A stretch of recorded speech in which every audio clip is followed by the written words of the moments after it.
All right, welcome back to Doctrines 3, the Doctrines of Angels, Church, and End Times, as we continue our study of eschatology, the doctrine of last things.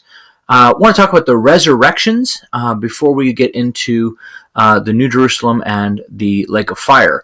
So let's talk about the resurrections. When will they take place?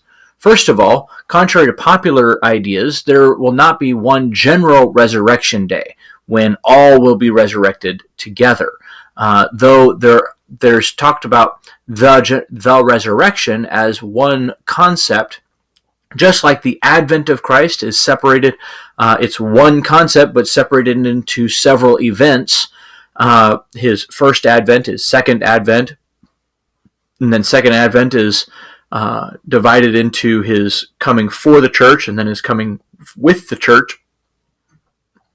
The resurrection itself has already been divided into multiple resurrections. Basically, there's two resurrections when considered in relation to classes of people involved, not necessarily chronology. There's the resurrection of the just and the resurrection of the unjust. But then the resurrection of the just has been divided into multiple time periods. Jesus Christ's resurrection, he's called the first fruits of resurrection.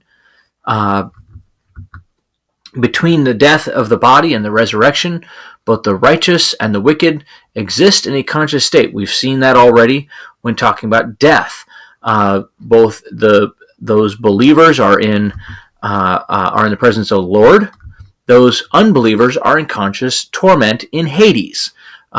Remember, after Jesus Christ took Old Testament believers with him to heaven, from this point on, all unbelievers go to Hades. So it's filled only with unbelievers who are now in torment. But they will all be conscious. There will be no annihilationism. There's no soul sleep, which we've already talked about in our videos on death. The resurrection of the just is also called the first resurrection and will occur in several stages. First of all, Christ himself was raised from the dead. He is the first fruits of resurrection. But then the dead in Christ will rise first, according to 1 Thessalonians 4:16. So those who are in the church age, who are in Christ, who are a part of the church, will be raptured first, and they will rise first. There is a resurrection of the dead that takes place at the rapture.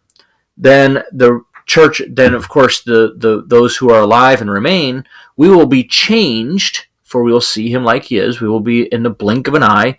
We will be changed. We've already talked about that when we talked about the rapture. Then at the end of the tribulation, those redeemed from the tribulation period will be who died during that time, the 144,000, the two witnesses. Although, again, there's another aspect of the resurrection. The two witnesses are resurrected at the midpoint, or perhaps just at the end, depending on whether you believe they witness the beginning or the second half or the first half of the tribulation.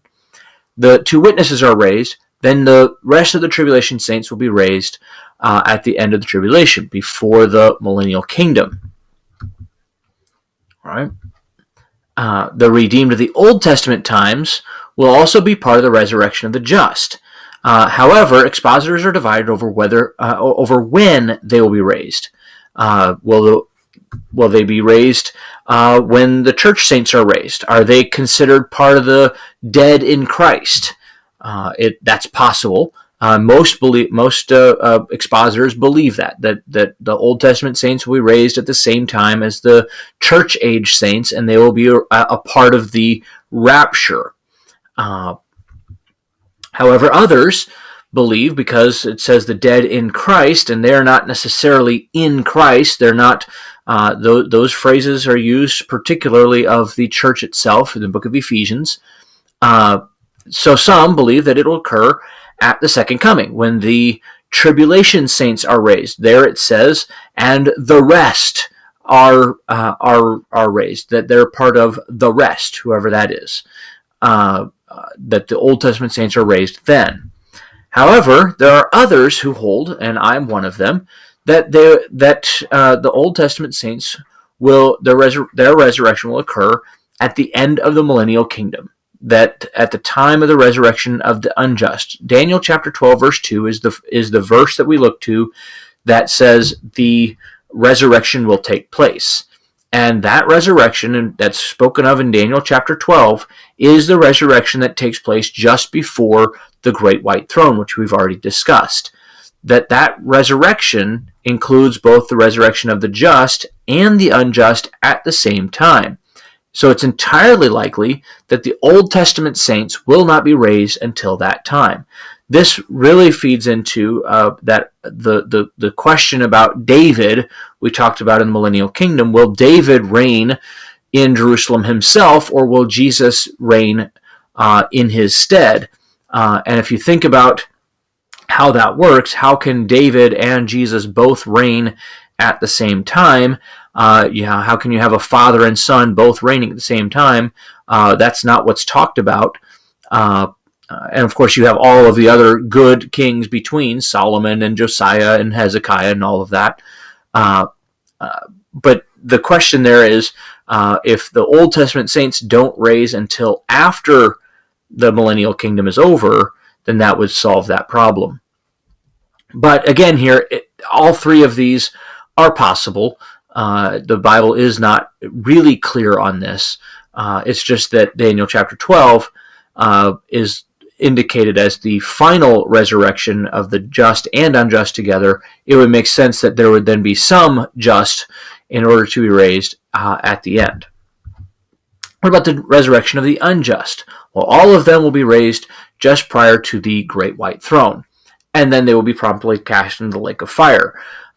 It's at this point, at this resurrection of the unjust at the great white throne, by the way, Philippians chapter 2 will be fulfilled when Jesus Christ is seated on the great white throne and all of humanity is standing before him, the just on his right, the unjust on his left, the unjust who have just been read all of their statements out of the books of their deeds,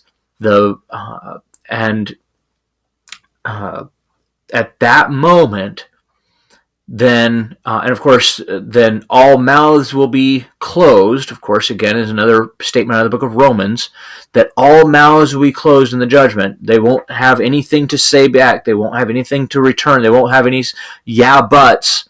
They will all stand condemned and recognize that their own part in their own future and why they're being cast in the lake of fire. They will understand why they are being cast in the lake of fire, and they will agree with the fact that they are being cast in the lake of fire. And at that point, they will bow their knee to Jesus Christ. This is why this is called the great day of the Lord. It's on that day that every knee will bow and every tongue confessed in heaven and on earth and under the earth that Jesus Christ is Lord. He is Master. He is Yahweh. He is God incarnate. And he has the right to judge. They'll to the glory of God the Father. It's at that moment that every knee will bow, every tongue will confess. And then the unrighteous will be cast into the lake of fire. At their resurrection, they will apparently be given. Remember, they will be resurrected just like we are resurrected. And they will be given the same bodies we are given that will last forever. Resurrection bodies that, and we talk about this a lot in Doctrines 2. We'll talk about the resurrection there because it has to do with our salvation. But those resurrection bodies that we receive will be fit for eternity. They will not grow tired. They will not be sick or injured. They will continually regenerate themselves. It's at that point where you recognize that your senses are going to be perfect.